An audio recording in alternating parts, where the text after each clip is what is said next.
Let's go over the most common reasons why the ice maker isn't working and how to resolve them. If ice is not coming out of the dispenser and it seems unresponsive, see whether dispenser might be locked by checking the lock indicator on the control panel.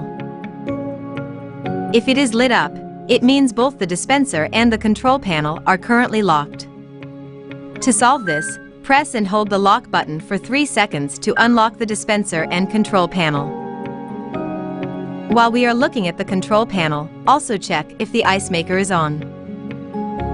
If the indicator light is off, turn it back on by pressing and holding the ice on off button for 3 seconds. If the ice maker was off, it can take up to 90 minutes for it to start making new ice. If this is the first time making ice after installation, it may take up to 24 hours for the ice maker to begin making ice.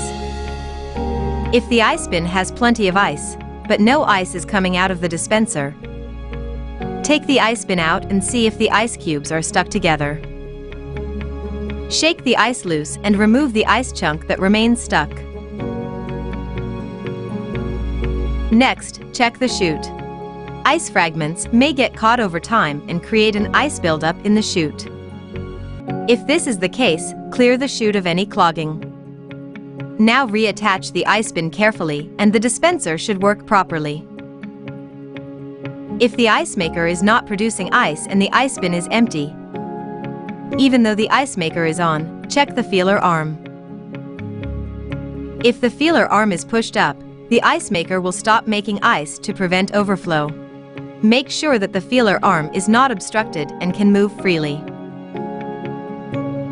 The automatic indoor ice maker can produce between 70 and 182 ice cubes in a 24-hour period.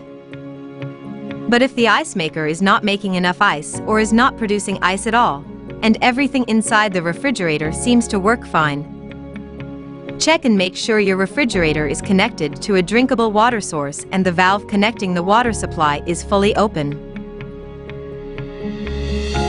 And that's the end of our troubleshooting guide on the indoor ice maker not working. If you have any additional questions or need further assistance, please contact your LG Electronics Service Center. Thank you for using LG refrigerators.